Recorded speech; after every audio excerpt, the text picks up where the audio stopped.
Item number 11, please. Okay, Julia Duranda for Compensation Manager. And you've been provided with the manager report. Are there any questions before I move on to the transition? No, go right ahead. Commissioner Stansbury did an incredible job of highlighting the transition, and I don't believe I need to repeat everything that he already said. So if there are any additional questions, I'll entertain them, but he pretty much covered everything. Any questions? None? Great. I will open up for public comment on item number 11. Seeing none, I'll close public comment. Thank you very much. Item number 12, please. Julie, I think you were a speaker at a forum coming up, or you are going to be somewhere? Not coming up. Not coming, and you didn't do it in the past, this past year? Just recently. I just saw something recently, you spoke at a retirement forum. Yes, I did. Yeah, right. 2 of them. Item number 12, Investment Committee Report, Commissioner Ligerman. Yes, thank you. Since this is a committee of the whole, and pretty much most of the board members were, I'm not going to belabor that.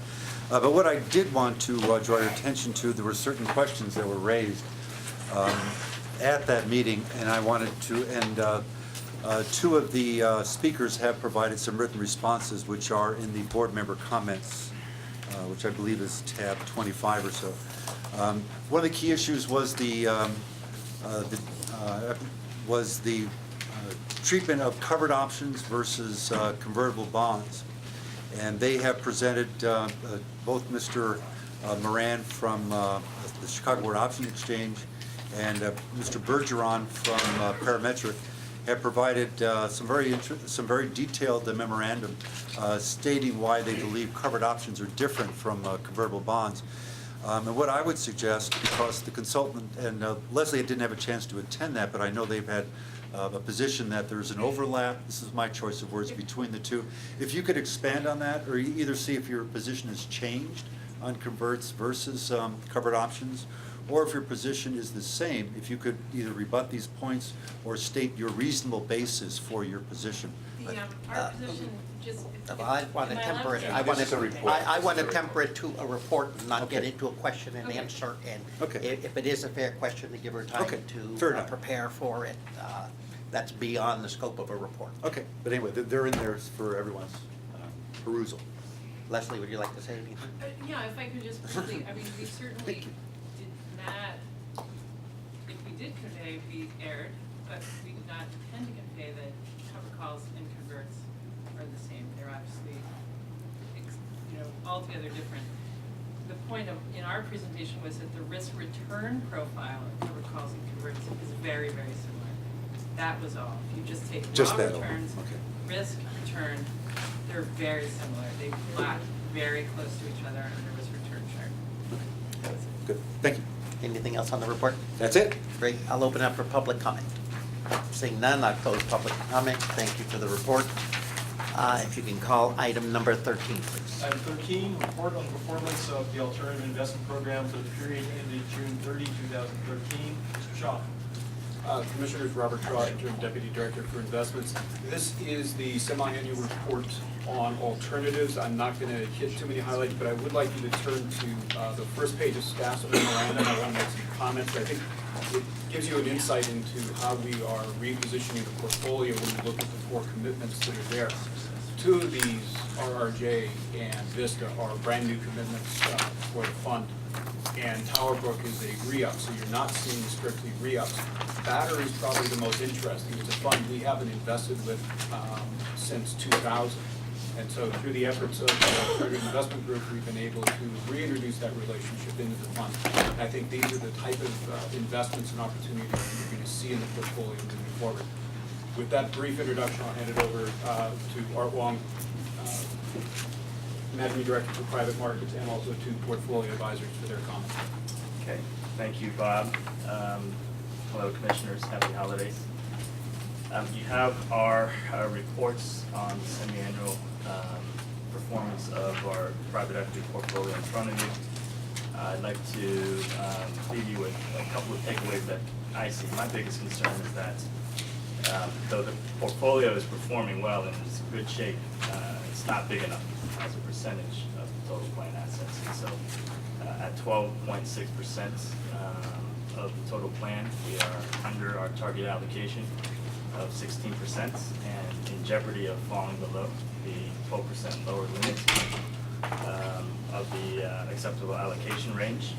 The reasons for this are the strong performance of our public equity portfolio, but also the fact that our private equity general partners are taking advantage of the high valuations in the open capital markets to basically sell whatever's not nailed down in their portfolio. So they are returning cash faster than we are contributing cash to our portfolio, something that has occurred for, I believe, the last 4 consecutive annual calendar years.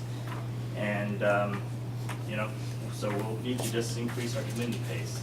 This has proven difficult more recently because the more attractive funds are proving difficult to access, more difficult to access. We're not getting the allocation that we are desiring. That has been approved by the board. And also because our GPs are becoming more disciplined in deploying capital in this type of environment, which we want them to do. Right? And so because of that, we need to make sure that we have enough dry powder available for them and increase that amount. So even though the percentage that is deployed per year decreases in this kind of competitive environment, we make sure we continue to kind of reseed the portfolio for future returns. The second concern I have, you know, short and long-term performance has been pretty strong, but I think if you compare this to prior years, it is coming down. And so, you know, in prior years, our since inception return, when I started earlier, the beginning of this year was in excess of 17%. In years, you know, prior to that, it was in the high double digits, and even probably in the low 20s. And it currently sits at 16.4%. It will continue to come down in this low rate, low growth, but high valuation, easy credit environment. And so that's a challenge. That's going to be our challenge going forward, to make sure we continue to make commitments to partnerships that can deliver to us returns that are accretive to what we've enjoyed in the past. So just a couple of quick comments on the portfolio itself. You know, from an allocation perspective, from a diversification performance perspective, I think the portfolio is in very fine shape. Art touched upon the allocation concerns about where it is. The portfolio has actually been performing quite well over the last year. It's generated over a 14% return, and over the last 10 years, it's generated 17.7% return. But a part of that is the amount of liquidity that's returned to the portfolio. It helps returns, but also makes it a challenge to keep the value of the existing portfolio up. So with the broader performance of the retirement system, the performance in the private equity program has really just kept it in place.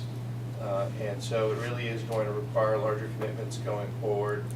It's going to up the ante as far as the due diligence and the selection of those managers, because it will introduce a little bit more concentration on the new commitments. But that's something that can be faced going forward. When you look at the current diversification of the portfolio, we are right on target with the target allocations by strategy type. So when you look at the exposures, the intended exposures for buyout, venture capital, special situations, it is reflected on page 5 of the Portfolio Advisor's report. But it's nice to be able to show that we are right on plan as far as the exposures within the portfolio. And new allocations, new commitments, we'll have to keep that in mind to keep things balanced on a go-forward basis. If you look at the performance, since inception, 16.4 is very strong, and the last 10 years it's 17.7. Just to put that in context, the benchmark for the program is 500 basis points over the S&P 500. Over the same period, that would be 12.3%. So you are 500 basis points over the target, which puts you 1,000 basis points over the S&P 500 for the last 10 years. That actually ranks your private equity program as one of the top 10 for large public pension plans in the U.S. There are studies done for over 146 different large public pension plans, and your private equity program is ranked number 7. So it is a very sound program. When we look at the report card, which is reflected on page 10 of our report, you'll see that from a manager selection basis, 2/3 of the managers are in the top half, and 1/3, or actually over 1/3 of your managers are top quartile performers. That measure, that report card is going to be essential going forward to continue to maintain the performance of the program as it continues to grow and to develop. The other, I think, important characteristic is on the next page, of page 11, you'll also see, looking at the underlying companies that are in your portfolio, there's over 3,000 companies, but looking at how they're currently marked, only 15% are currently marked below cost. That really does speak to the breadth of the character of your portfolio, and I think that's just an important element to make note of as we review your portfolio today. Art pointed out that your cash flow continues to be net positive. The portfolio over the last 12 months distributed $444 million. And on a contribution basis, it was much less than that, so you had a net inflow of $156 million in cash coming back to the retirement system. So that, on one hand, is very positive, but on the other hand, also makes it challenging to continue to manage the program going forward. So there's a lot of good aspects, a lot of things to be proud of in this program, a lot of things to be excited about, but there are still challenges going forward in the management of this program. I think with that, I'll turn it over to Brian Murphy for any additional comments. I have no other comments. Good? Great, I will open up for public comment on this item. Seeing none, I'll close public comment. Commissioners, questions, comments? Commissioner Driscoll. It's more a comment. Mr. Wong, the denominator effect you really can't do anything about, so I would suggest, I'm not saying don't worry about it, but don't beat yourself up on it, please. If the equity markets are rising, which is one of the things that affect the market, that's where the overhang is parked, correct?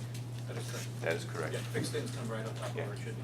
As for the recapping and excess dividends that are coming out faster, it's a function of the interest rates being less. So smarter general partners have been just restructuring to get the cash out. Getting cash out fast means a lot more to them. It means more work for you. So, you know, you're working hard at just those little things. Don't take those as negative signals of your performance, please. That's it. That's a comment. Anything else? Commissioner Myberg. Yeah, I wanted to address one of the topics that you raised in terms of the key issue is we were towards the bottom end of our allocation. So how do we get to a higher end? That's really the question. Obviously, there's two different ways, more investments or bigger pieces of those investments. So if you could just characterize, you know, how you see getting closer to the target going forward. Well, increasing our commitment pace is one way to do it. Exactly how much will depend on a more detailed investment pacing analysis that we will need to undertake with the new portfolio data, and we will come back to the board with more detailed recommendations on exactly how much we should increase our commitment pace by. But that's the direction we've been going for this calendar year, as you know, and we appreciate your support in that regard. So right now, it's about 400 million per year, round numbers. Round numbers, yeah. So 500 might go up to 600 to 700. I just want to get an idea of order of magnitude, another 200 million or? Again, it's difficult to speculate, but it could certainly exceed, certainly could approach those numbers. Actually, it's quite easy to speculate. It's difficult to speculate accurately. So I guess we'll get a harder number later on, is that? Absolutely. Okay. So again, you see the same percentage changes, the percent weights in the various sectors of the market in terms of the buyouts, special situations, and venture. You see the same, that's pretty much the same allocation? All those are under review and will Okay. be discussed in detail when we present our strategic plan. Okay. for it at a later date. Okay, thank you. Great. Anything else? Seeing none, thank you very much. Could you call item number 14, please? Item number 14, approval of continuation of alternative investment portfolio investment authority. Mr. Shaw. Commissioners, Robert Shaw, I'm Deputy Director for Investments. The comments made by the board just briefly, or just recently kind of lay into this. Because of changes we've outlined in staff memorandums, we're asking to defer the 2014 alternative investment plan and are asking for your authority to extend the 2013 plan and also for additional authority for alternative investments during 2014 in the amount of $400 million over the next 9 months. It's anticipated that Art Wong will be bringing his strategic plan to us, and that will then put more focus on exactly what the pacing for investments going forward should be. So we're looking for your approval to, as outlined in the staff memo. Great, it's self-explanatory. I'll entertain a motion. Commissioner Driscoll. I'll make the motion, then I'll have a question. Okay, is there a second? Second? Great. Question, I understand you want a guidance for a plan to execute in this $400 million, but part of that needs to be tied to the total asset allocation mix. Is it based on that or not? In terms, well, it happens to be we're also At rolling the same into time? our asset liability Just- study. I just want to make sure they're linked. They are linked. Yeah. But in terms of, to the comments I made earlier about, where we're headed in either larger dollar allocations to alternatives, which I believe is where we're headed also, but also larger investment sizes. And you've seen this with Vista, where our commitment base was $50 million, which is the direction we're headed. PACE is one issue in terms of, as more and more funds now are being advised to go into this area, not that there's a bubble, but you have to anticipate those 3 years ahead of time. Yeah. Any other questions? I will open up for public comment on item number 14. I'll close public comment. All those in favor? Aye. Passes unanimously. Thank you. Item number 15, please. Item 15, approval to commit up to $50 million to Odyssey Investment Partners Fund 5. Mr. Shaw. Great, Mr. Shaw. Robert Shaw, Interim Deputy Director for Investments.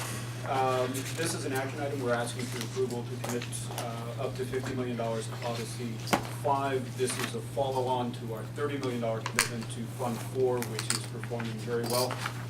And again, with that very brief commentary, first to Art Wong, Managing Director of Private Markets, then to Glenn Schwartz and Portfolio Advisors for their commentary on the side. Thanks, Bob. I'll keep my comments short. This is a re-up opportunity and one of our strongest performers in our buyout portfolio. Odyssey Investment Partners is a leading private equity firm that makes buyout investments in middle market companies in traditional industries, namely the industrial and business services sectors. Some of the key principles came out of GE Capital and bring with them an emphasis on corporate growth and operational improvements.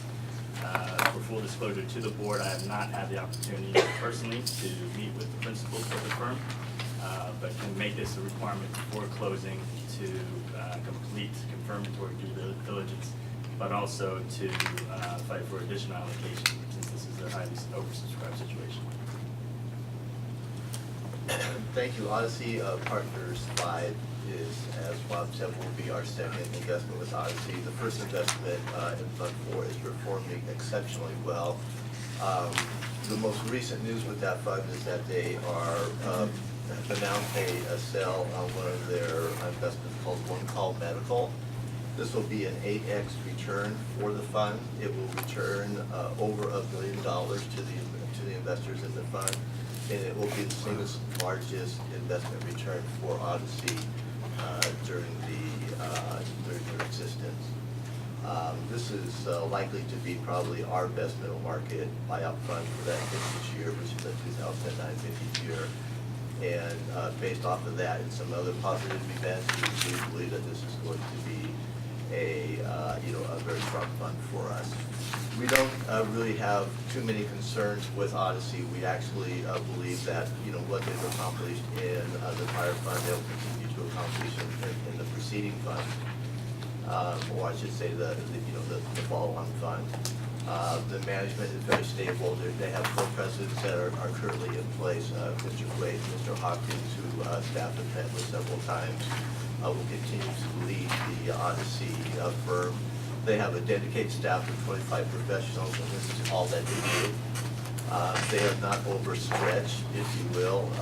They have really done quite a good job at providing liquidity back to investors, so they don't have too much on their plate. They are fully capable of handling this new fund, which will be fully subscribed. It will be a $2 billion fund capped at that size. Almost all of their investor base will return for this fund. Several of them want to increase their commitment size, which will make allocation very tight. They will add a couple of new industry focuses. They do a thematic approach to investing, and every year they sit and discuss which industries they will target. They will target the same as in the past funds, but a few new ones will be the pharmaceutical companies, food businesses, and packaging companies. Their strategy is a growth strategy. It is growth through acquisition, as so many of our managers deploy that strategy, but it also will tandem that with intrinsic or organic growth strategies, and they help to develop those strategies through the use of outside consultants. Ken, you have a follow-up comment? I'll just point out that, you know, the comments have been made that they're one of the stronger performers on a track record basis across their last 4 funds. On a net basis to their investors, they've generated a 1.9 multiple and a 33.7% IRR. In the fund that you're already invested in, they're at a 1.6 net multiple and a 22.5% IRR, so they are performing exceptionally well. They target companies with EBITDAs between $20 and $80 million, and already in Fund 4, the prior fund, they've increased EBITDA by over 100% across the portfolio. So very hands-on in what they do. They've got a method and approach and an ability to source these opportunities that has been demonstrated and has been very consistent. And so we're very supportive of continuing the investment at the $50 million mark, and we would actually be supportive if there was even more available for the retirement system. Thank you. I will open up for public comment. Seeing none, I'll close public comment. What's the will of the commission? Move to accept staff recommendation.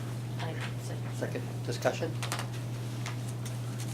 Yeah, one thing that caught my eye, and they're very upfront about this, is they've had some very large losses there, but still they've had top quartile for all of their different funds. So obviously they've done quite well, hit a lot of home runs.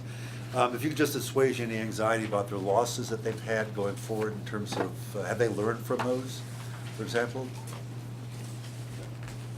Yeah, so some of the earlier losses were actually venture deals. So that was back in the very early funds. And so they've been out of venture for quite some time now, so that's not in play today. The more recent losses would be in what I would call non-recessionary proof types of businesses. And we did hit that recession period that impacted a couple of their holdings in the Fund 3 portfolio. And I think that, you know, that could happen again, quite honestly. I mean, I think they're still investing in certain non-recessionary proof industries. And if we hit another major recession, there could potentially be some more losses as well. But certainly the fund that we're in, Fund 4, everything is either marked up or marked at cost. We see really no sluggishness in the performance of those portfolio companies. And that really provides us with a great comfort going forward. Sure. Thank you. For me, I'm going to support the item, but I'll direct this, I guess, to you, Mr. Wong, when you said the due diligence is not complete. Well, I would not want my vote supporting this item to suggest we are now setting a new benchmark for due diligence, and because they're a AAA team, that we do anything less than what we should do. So I would just recommend that you fulfill your guidelines of due diligence, and obviously if you see something that would be a surprise, you alert us. one thing that is missing is my personal interaction with the key principals of the team. That is not ideal, but it is not always possible in the time frame that is given. I was supposed to join Commissioner Baskin Jordan in New York a couple weeks ago. The schedule just did not work out to allow me to do that. I missed their visits here to San Francisco when I've been out of the country. These are the reasons, not excuses. Certainly, this can be mitigated by conference calls, but this is the first opportunity that we did bring to the board where I've not yet been able to meet with the principals. I intend to correct that, whether or not that is an official requirement or not. Great. I'm not making it official, I'm supporting it. We have a motion for approval. All those in favor? Aye. Passes unanimously. Thank you. Could you call item number 16, please? Can I just one moment add, I think that I'd like to thank Ken and Brian for your work on the fund. I think that Zephyrs has benefited greatly from your expertise and your knowledge, and we appreciate the work you've done. Hear, hear. Hear, hear. Hope your success continues. Great, thank you.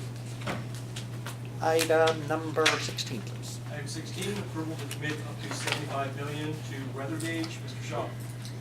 Commissioners, Robert Shaw, Interim Deputy Director for Investments. You've got the material before you. We're asking your approval to commit up to $75 million to a series of weather gauge funds, in particular $20 million to their Venture Capital Fund 3. We are investors in their Fund 2, and an additional $25 and $30 million to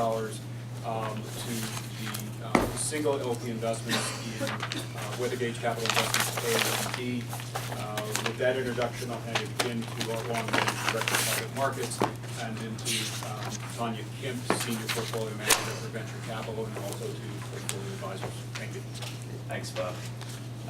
I've shared with the commissioners in the past some of my concerns regarding fund of funds and the disadvantages of such structures and vehicles.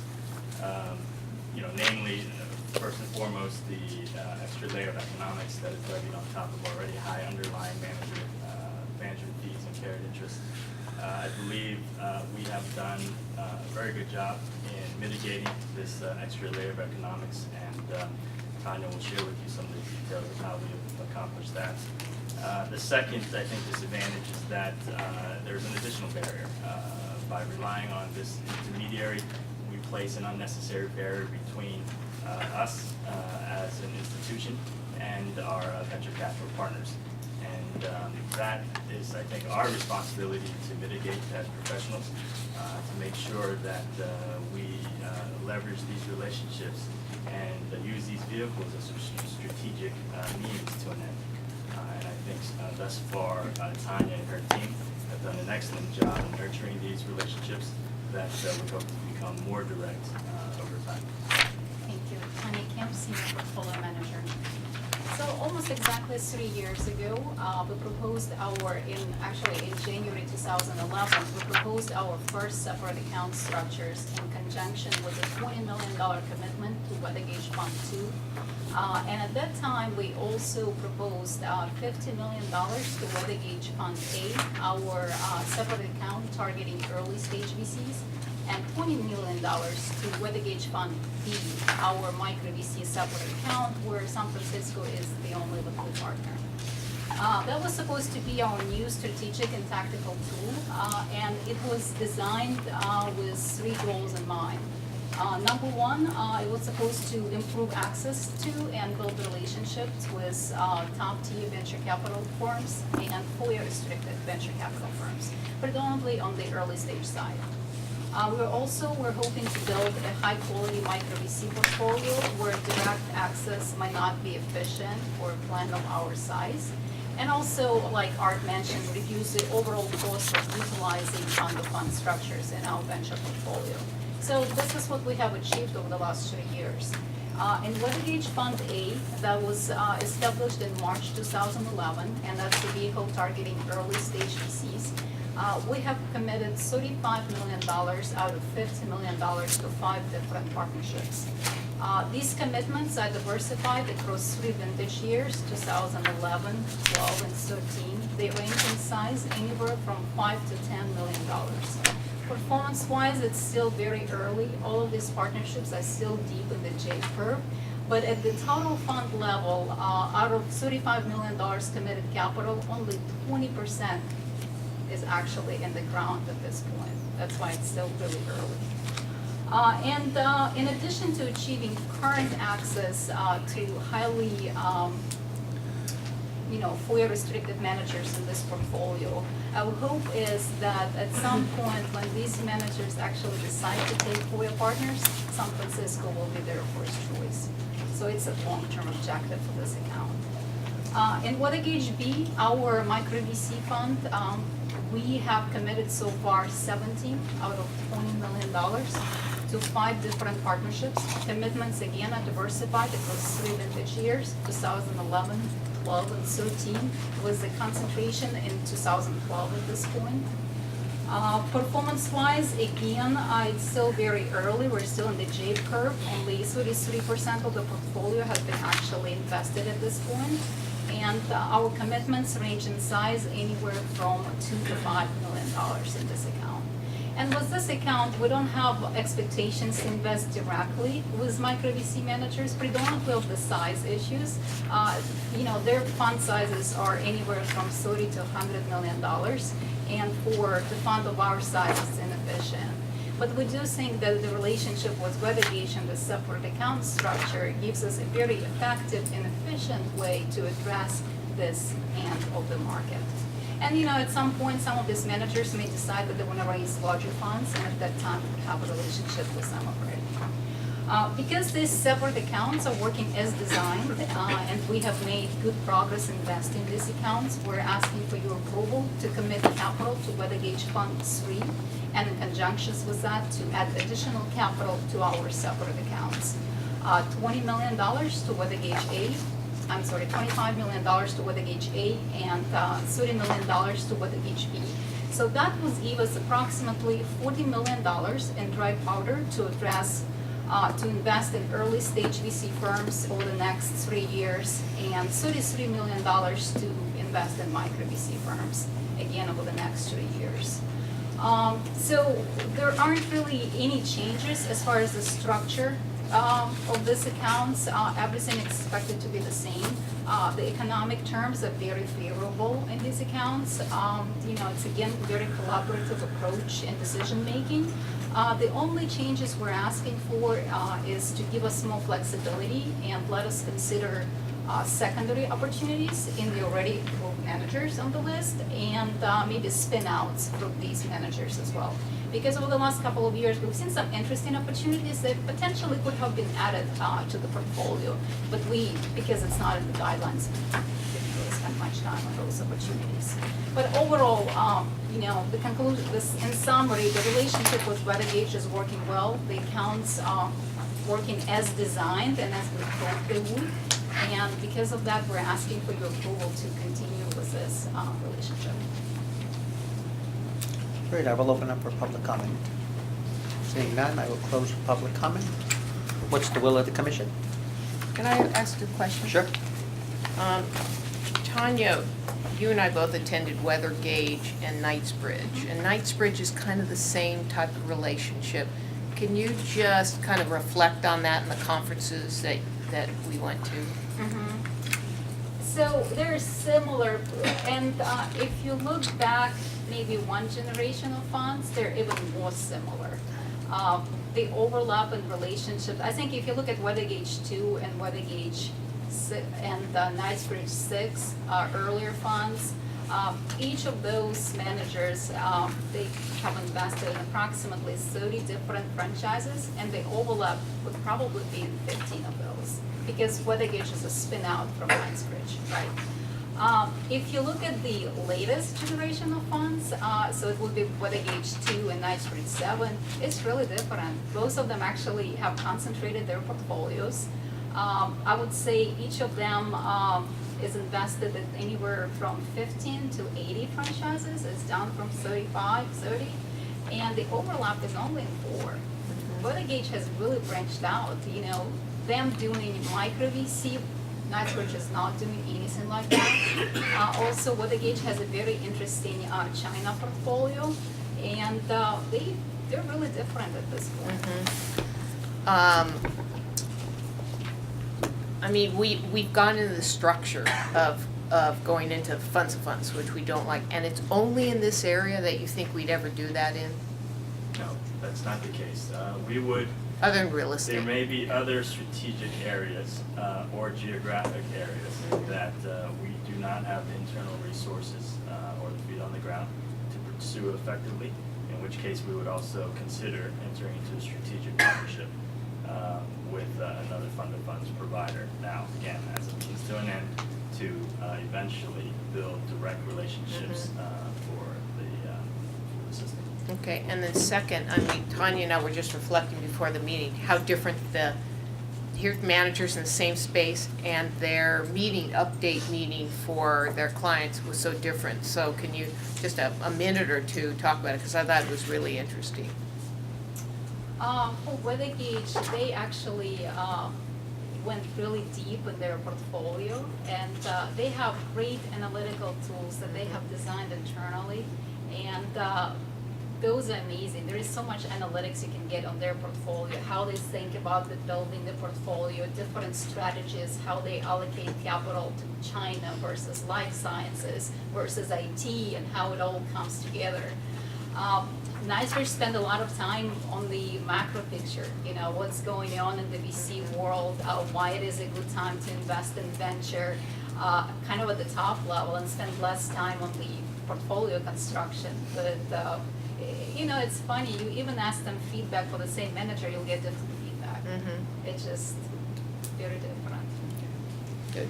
I would just comment that when you're trying to get access to certain funds that are very hard to get into, and that as a public pension plan, you've historically been blocked from accessing, any overlap that you would find in your portfolio between the two, you don't mind because you actually wanted more that you couldn't get. And so you don't have a concentration issue because all of these pieces, when added up, are still subsized what you would take if you could get in directly.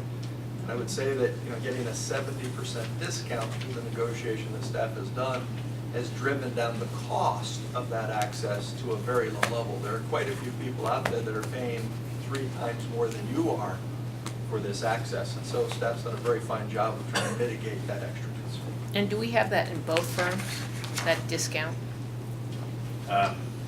Across the separate account vehicles, we do. They are slightly different. I believe that these current concessions that we have achieved from WeatherGauge represent an improvement upon what we have with NiceBridge, as well as with prior WeatherGauge funds. Great. Chair will entertain a motion. Can I ask one more question? Sure. I realize it's with the J curve and it's early. In the portfolio companies where money went into in 2011, you might say the oldest companies, how many of them are still alive? It's a good question. I count don't- deals, not Yeah. returns. I don't know, because I don't get portfolio level company data. Okay, that's fine. I'm sorry to surprise you with the question here at the meeting, but would you be able to get that? Good try. Okay. And Commissioner, I would say it's probably most of them, because most Yeah. of these companies get funded for 1 to 3 years. And so a year from now, the number could change significantly, but right now, I don't think you're gonna see a lot of breakage. Granted, I know that's why 2000, Mr. Landry's the one who told us right off the first 28% of your deals to start. I'm just trying to see if we're there or they look like anywhere still alive. It has to do with deal selection. We're in a robust market where a lot of deals are getting follow-on funding, so even average deals are getting capital. In a really tough market, you would see a lot more breakage faster. And I would just add that especially on the micro VC side, it's surprising how low the loss rates are overall. In WeatherGauge's portfolio, it's like 5%. It's not what you would expect from venture this time. I would also say that given where IT costs are going, which is significantly down, the cost of operating these startup companies has gone down tremendously. That doesn't mean startup companies will stop going out of business, they will, but the burn rate is much lower, so the run rate is a little bit longer. Surviving. Yeah.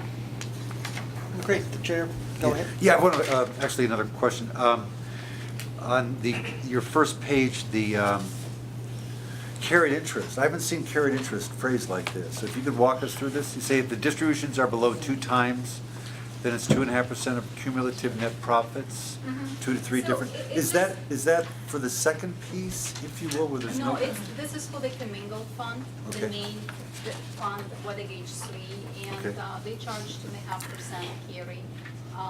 To get 5% carry, there is a hurdle. They'll have to return 2 times comparative capital back to limited partners, plus 8% preferred return. And to get 7.5, the next level, they would have to return 3x of contributed capital back to limited partners. And again, there is preferred return hurdle as well.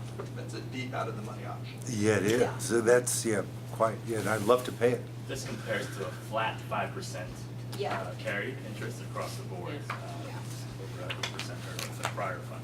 Okay, well, how about the 80-20 normal split? That's not there? That's sort of It's that. not Well, so, different. so this is being charged I'm by not bringing weather that up. gauge, and this is the extra layer fees we're talking about. The underlying fund managers will still charge their 2 or 2.5. That's where it is. Yeah. 20 and 25% I'm carry. glad I asked. Okay. 30% Okay, there. I'm glad I asked. It wasn't obvious for me then. Thank you. I get Chair will it. entertain a motion of approval.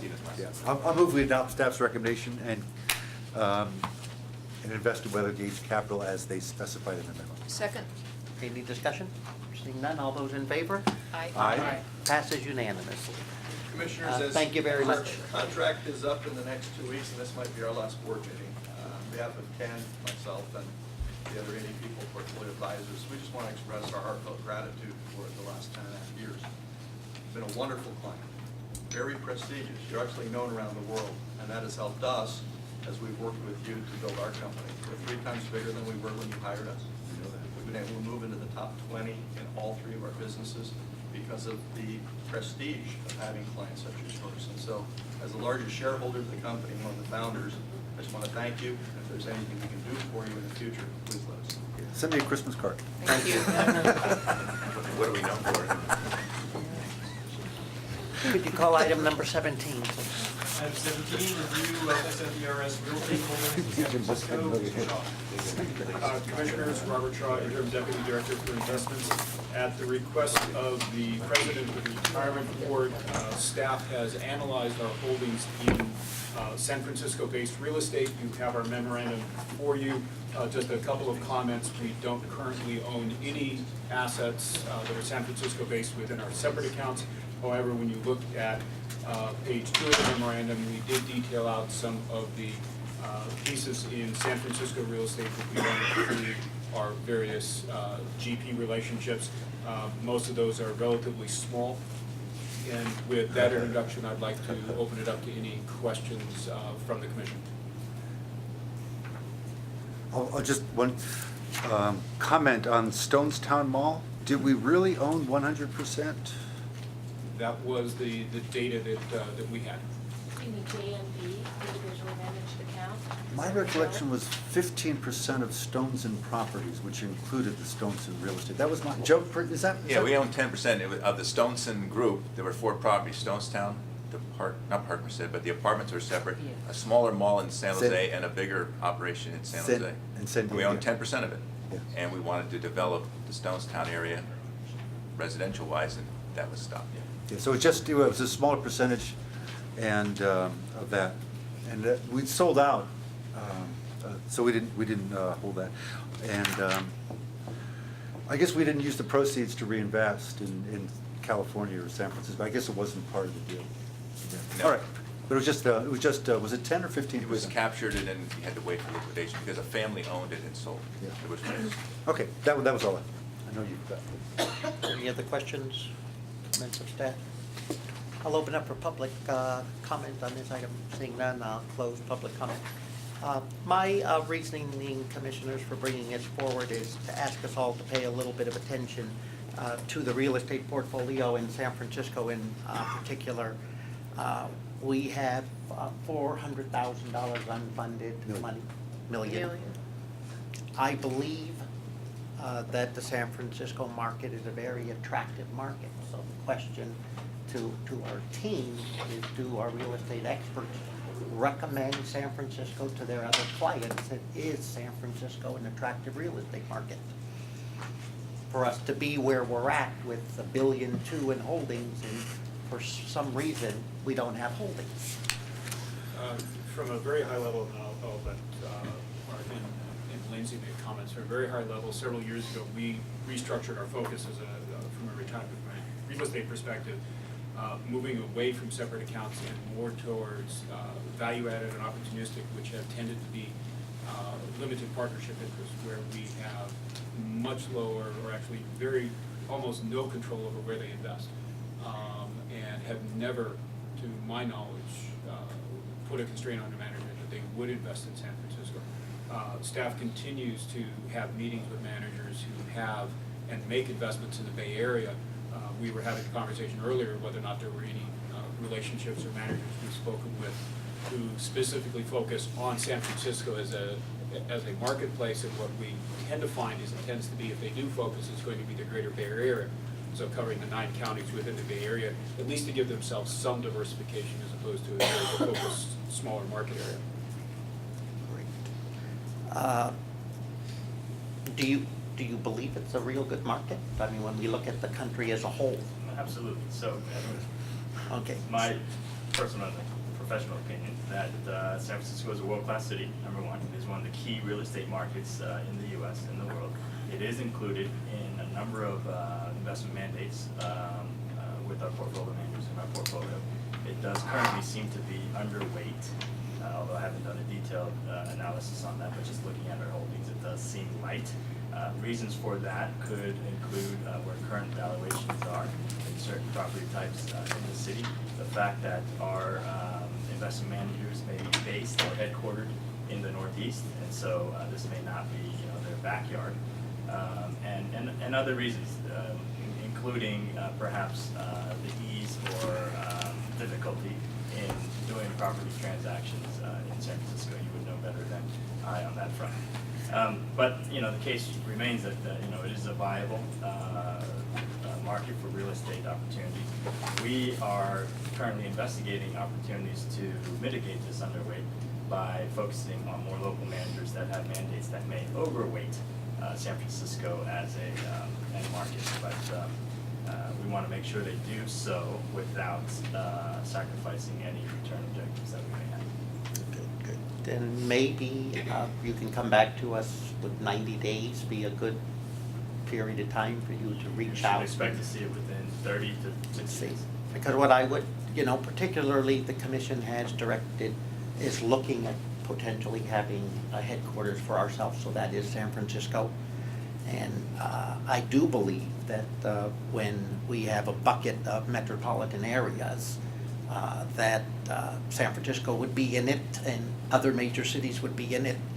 And I would just hope that how we got to where we're at with 0 is not an informal bias against San Francisco, when the reality is it's one of the best markets in America. And we're standing here today missing that market. So if it is the will to have a bias to San Francisco, let it be a real bias. Let us say we don't want San Francisco because we live here and there's an overlap of interest. Whatever our objective may be, but I think the odds of having $1.2 billion and having a diverse group of managers and investors and buckets and meeting with towns and myself, and they're so up on San Francisco, it just is odd. So I'd like it to be a proactive decision rather than a defaulted position not to have holdings in San Francisco. So to clarify the direction, we will bring back within 90 days before the March meeting of 2014 a report of potentially a recommendation for the full board to consider, which would detail our plan to address the underweight in San Francisco real estate investments and potentially recommend more than just addressing the underweight, maybe based on staff's evaluation, a bias in favor of San Francisco. And as you point out, we would deal with looking for a permanent office space as sort of a separate item. This would be more of a portfolio policy call and evaluation. Is that correct? Yes. Okay. Good. For clarification purposes, Mr. Wong's comment was related to some due diligence opportunities that we have right now that we are expecting to bring to the board. Well, we'll bring back an analysis and recommendations. This will be not in, could be in conjunction with it, but I heard that we're being directed to prepare an analysis and a report back with recommendations to the board. Great. Commissioner Driscoll. 2 things. I do believe there's money out there, part of the overhang, may wind up in purchases here in San Francisco. Second, our arrangements with most of our managers are in such a way, it's like queuing. They have more investors with money who want the properties, and as the properties come to the market, we ask, how come that one got that one first? Well, it was sort of their turn. They have their own way of rationing out which deals. It may be the property came up in San Francisco, but it wasn't our turn. We have no preemptive rights on other investors. It happens that way sometimes.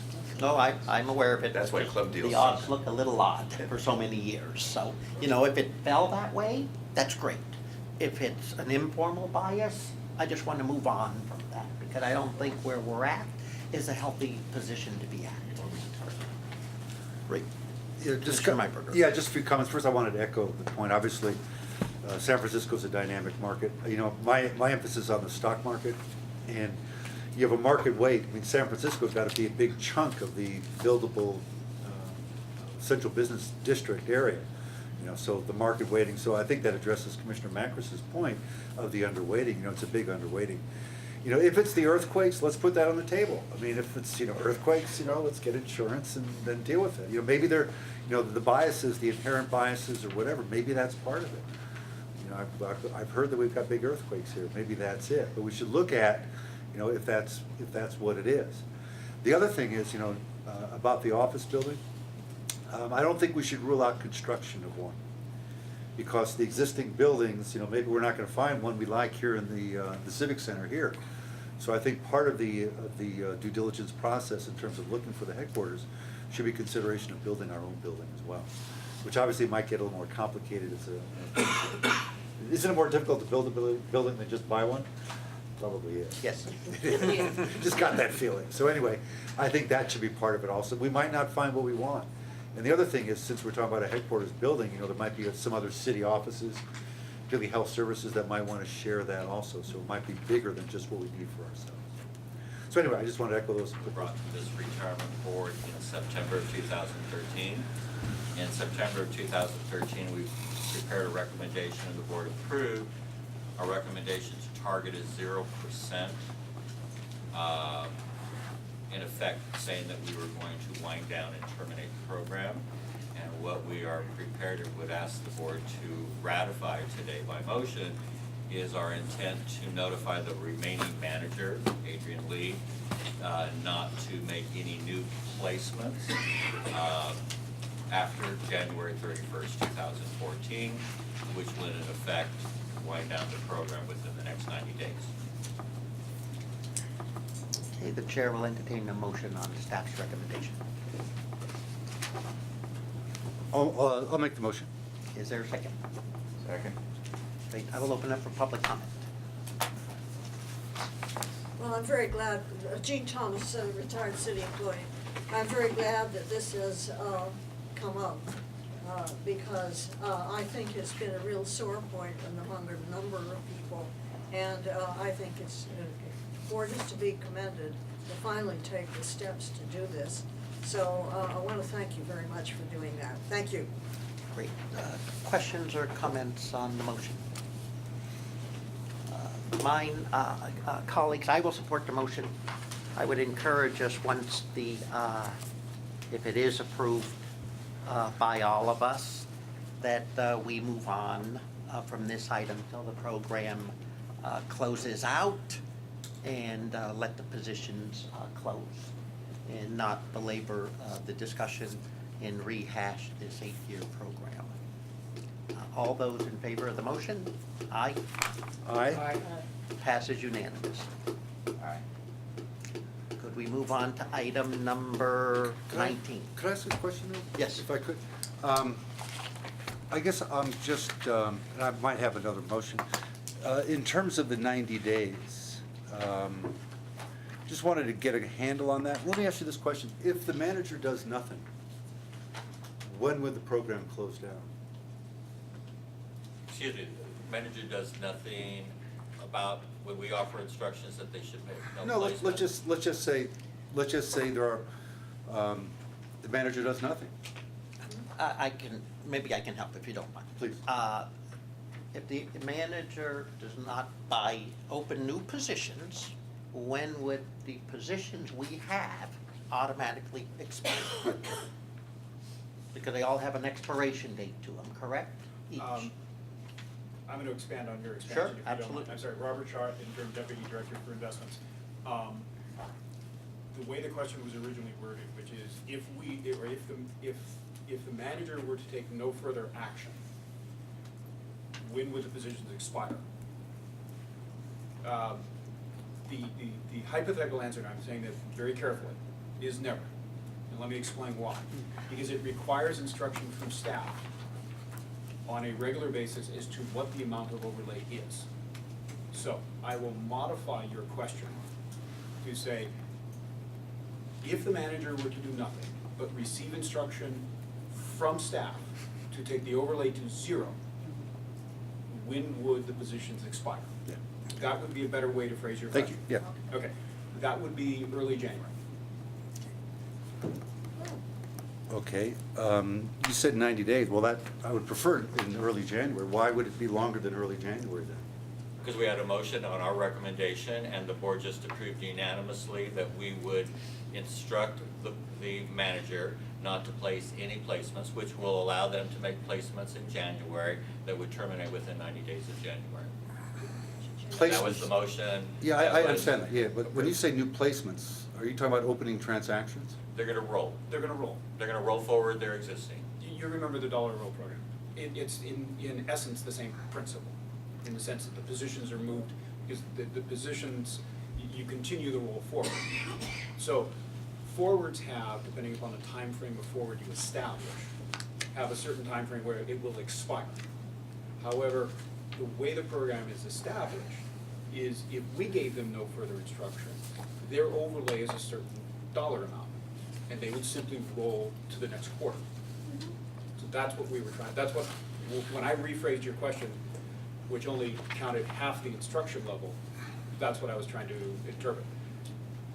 And our recommendation is we will allow them to roll in January, but that will be the last time they can roll, and they would have to end all of their holdings within the 90 days. So the role is opening transactions, they're reopening transactions. Rolling forward existing Yes. positions. So those are new positions, new transactions. They're rolling forward existing positions. Yeah. Well, it's not existing, it expired, so they're initiating a new position, is what they're doing. It may be semantics, but It's- renew or buy, we're in the game. Well, I don't know, I just don't see that as consistent with the termination. That is, that they're opening new positions or re-rolling them over. Well, what we're saying is they can't place any new positions or open any new positions, and that we expect that they would, the second part of the motion that you approved, that they would end the program within 90 days. I would encourage us, we have a vote, we have a deal on the program, that we move on.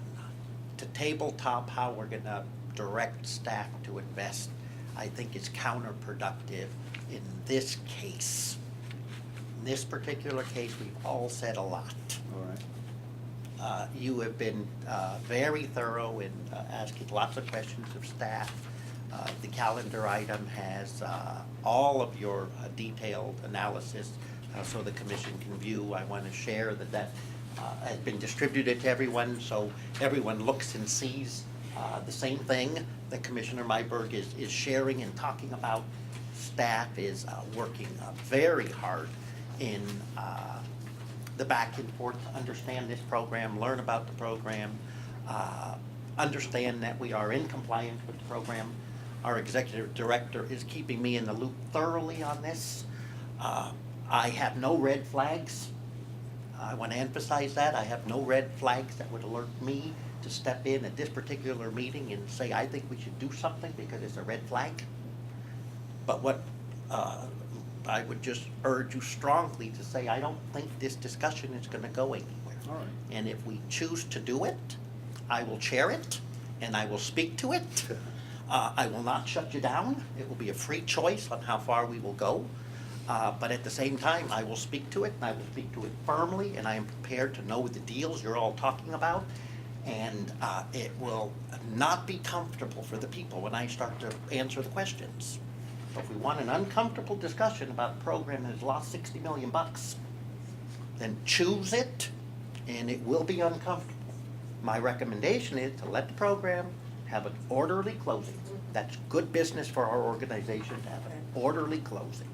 At that point, if we want to look back in our rear view mirror and learn from it and understand from it, That's what we're all here for. Commissioner Driscoll. Yes. If they decide to roll any of their securities or trades next month, will it still be done within the same guidelines that you have implemented since this started? Must they all continue to stay within the guidelines which you're writing that they have never diverted from the guidelines? They stay within guidelines until. That we have, that the portfolios- board yeah. approved? Yes. Any other questions or comments? No, thank you for your comments. That assuages my issues. But for my benefit, I would like to say, thanks for all of that. I had never, to receive all the background information and read through it was great. Actually, that goes to the Right, credit of Commissioner because I didn't Meyer. have the background and the whole thing, so thanks very much. Great. Seeing no other comments, thank you, everybody. We'll move on to item number 19.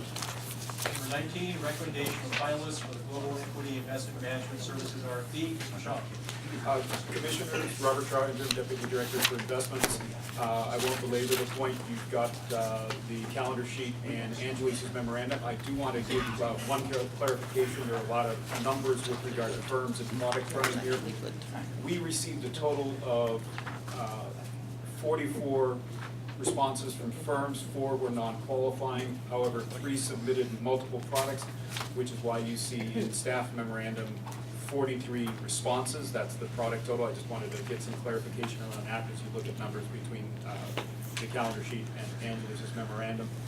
You've got our recommendation for you, and I would like to hand it over to Tony Lee, Senior Portfolio Manager for Public Equities, and also to Leslie Couch from Angeles for their commentary. Thank you. Thank you, Bob. I'm Tony Lee, Senior Portfolio Manager in Public Equities. As Bob Can mentioned, you we speak up was a very.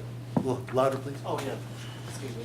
So, as Bob mentioned, staff as well as Angeles over the last roughly 2 months have gone over all submissions that we've received from our different respondents. And we discussed them, scored them independently, and come to agreement on 6 firms to bring the semifinalists for interviews in prospectively January. I believe the date is going to be January 14th. The names are listed on Angeles' memo on page 1. We felt like these were the best candidates based on both qualitative and quantitative factors. And with that brief introduction, I'll just pass it on to Leslie to make any more comments based on her. No, other than it was a detailed process with lots of candidates. We did score according to the matrix that was laid out in the RFP. What's, I think, attractive about this list is that there's really quite a range of different approaches, so some good diversity from a quantitative manager like Arrow Street to, to other very fundamental research-based organizations. The mandate is for 5% of public equity. That will add up to about 500 million, and as of September, it would have been 480. So we would expect to hire 1 or more managers. I will open up for public comment on this item. Seeing none, I will close public comment. What's the will of the commission? Commissioner Driscoll. Just a second question. These people have all bid, so that means they're open and available for more funds. Correct. There are a few cases where they have limited capacity, Yeah, but 1 or they've 2 of them I left happen to know open. they are, just, Yeah, they bid, so that means they're asking for money, okay. There are a few cases where they said we're the last client that they Yeah. would take in, but, so there's a limit on capacity, but yes, they're all open for San Francisco. They all responded to the RFP. Yeah. Well, with Mr. Shaw and Leslie Good, it's showing us consistency performance numbers. These are large tracking errors for some of them, let alone the great returns, but I guess I'm doing extra number crunching on that consistency number, because very, very large selection. With the managers with large tracking errors, this is going to be to some degree where patience, not only at the staff level, but also at the board level, is going to become critical. When you look at our public equity portfolio, we are already broadly diversified. What we are really looking for from these managers is alpha production. And therefore, there will be periods of time where performance will not be up to snuff. And we've seen this with many of our longest serving managers, where they've had periods of time of underperformance, and we've had the wherewithal to stick with them. This may well turn out to be the same type of process where you are searching for high-quality managers with mid to high levels worth of alpha production, but also large tracking areas will accompany that. And therefore it will take a lot of, I'll use the term patience from staff to manage this mandate going forward. Great, the chair will entertain Commissioner. Yeah. No. Can I ask a couple No, wait, Sorry, hang go on. ahead. When- Causeway, aren't they our international manager? They are, they're an international, large cap value, non-US, so this would be in addition to, that's one where we certainly wanna evaluate the overlap. There is Yeah. definitely overlap in these portfolios. And that would definitely pose a portfolio I mean, frankly, any of these managers would have portfolio construction questions, but Causeway That would one be especially, the yeah, most, because we already have it. substantial. I know there's some managers that had a shorter track record that didn't get in there, and a lot of times, we've talked about this before, Jeffrey Gunlock or other managers that we wanna entertain them, but you're kind of they need a 5-year performance to break in here. And, you know, is there a way that we could see some of these managers early that maybe have a 3-year track record that we kind of keep sight of, like maybe Sands, somebody who started a global fund, we already know them, and they don't make it in because of that kind of tough framework? Tacky. Yeah, I mean, it's a very good question. I think we, for something like global, I think seeing through a manager's process through a market, more than a market cycle is helpful, so that a 3-year track record, for example, would just be basically an upmarket or mostly an upmarket. That is always, you know, a possibility in researches. I mean, San Francisco typically in its RFP process has really focused on longer track records, at least where there is a suitable supply. Sometimes we relax the length of track record requirement if it's a tiny universe. So like small cap, do we relax that? Yeah, somewhat. Because that would be like, if you're a great bank loans manager, for- you're gonna close in 3 years. Bank loans, I think, was a case, and local currency emerging debt, where there just isn't a huge, robust universe, so we were a little more flexible on the length of track record. We didn't think that was necessary here. There's no manager that really comes to mind that's a global manager that's only 3 years old. We do have cases, I mean, Causeway, an example going back many years, where Causeway was a new firm when you hired them, but they had a longer track record Yeah. from their prior organization. So that's something that can and has happened. I just worry that, and I don't wanna revisit this here, we can talk about it offline, cause I think it's a bigger issue about, you know, small cap, they close so fast. Yeah. And we don't get into them, by the time we get into them, they're not, especially that first tier manager. I Yeah, think, no, and you that's and that's a good distinction to global equity, which is a Yeah. much bigger cap, less liquid, where it really is not that hard to get capacity for Or- managers. But that exact small cap risk is mitigated or handled somewhat by Vivium, which has discretion in its fund of small cap managers fund, to really hire managers that this fund directly would never hire, because they have tiny assets, short track record. But in the diversified Vivium portfolio, it makes sense. So it's a really great point and a conundrum for a big fund. Or that you know, there's some managers that are really great, didn't make it in here, and they were about to close, but if you had flagged us, you know, year before they're gonna close, by the way, if we just knew that, and cause these searches take so long, by the time Right. you get to them, they're closed.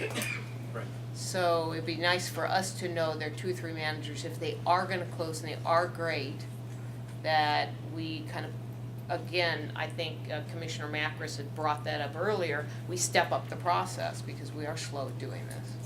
And I think that's an excellent segue into one of the topics that's listed as potential for the retreat, Right. which is the process that's currently used. No more nimble. Yeah. More nimble. And Vivian really does Yeah. provide that to us in small cap. They have probably, and I don't have the number off the top of my head, but over my tenure here, they have easily rotated out of the 6 or 7 firms that are within the structure. 3 to 5 of them have definitely rotated out. Can you send that to me again? I can't remember that and, you know, which manager's in, but I'd like to look at the process of how they did that. Okay, thank you. You're welcome. Great. Chair will entertain a motion. Oh, Commissioner Myrie. Yeah, you a have couple questions. Yeah, I do have a few of them. $500 million, what will be the funding for this? Where's the money gonna come from? If you remember, several years ago, we terminated RDO Global as an EFA manager. And if you take a look at, and we're gonna discuss fund strategy in a few seconds, I wanna say there's 450 sitting in an MSCI EFA account right now. That will be a substantial, I believe, and I'll be very careful about how I put it. We will look at a rebalancing opportunity. One, we have. Just tell me, just which manager? This is a long answer. I just need, is it There's no- RTO or several managers? Okay. A long answer is actually appropriate here, and for a very good reason. One, we are overweight US equities versus policy. We're gonna take a very careful look at that to say, should the funding come out of US equities so that we rebalance towards policy weights within public equities. On the other point, we have been in a passive EFA account for an extended period of time. How much is that account? It's easily $400 million. Okay. 450? Yeah. Okay. But again, we have to take a careful look at exactly where sourcing will come. Okay, and a couple of things. You mentioned the large tracking error, which gives me some pause. I saw the number of stocks in their portfolio, and that's the reason why you got such a big tracking error. I mean, if you have 35 stocks in a portfolio, you're not going to be close to the benchmark. And that's not the intention for this particular search.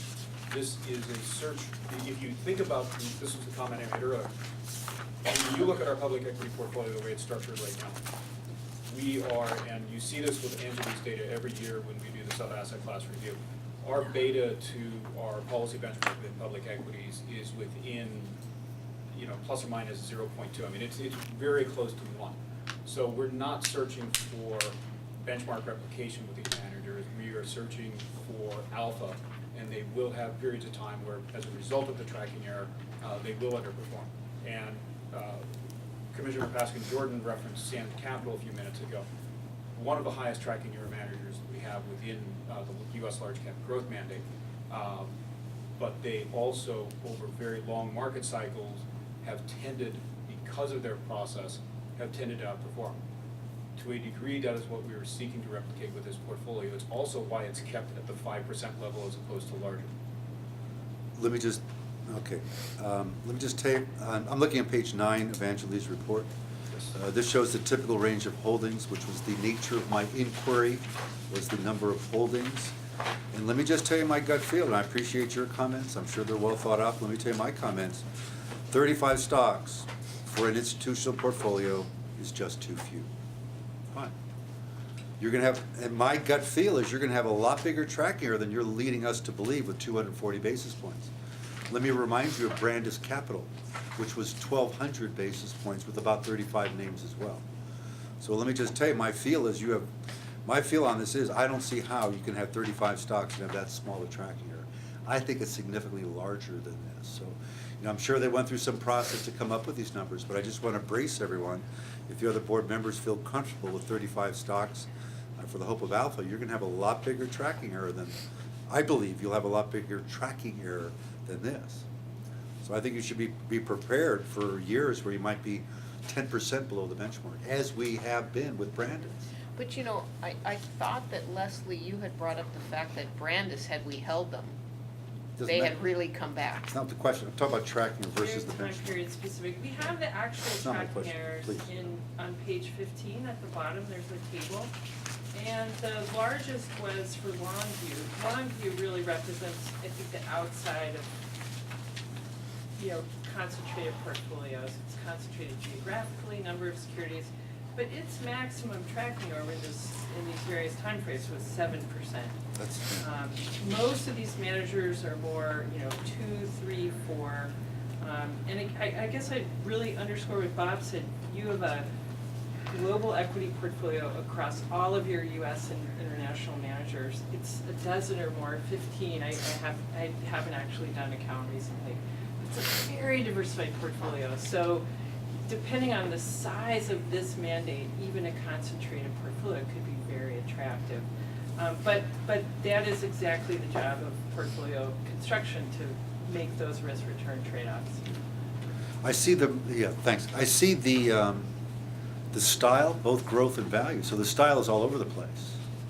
But again, that is. Yeah, that's what you want. This is not designed to be a benchmark replicating search.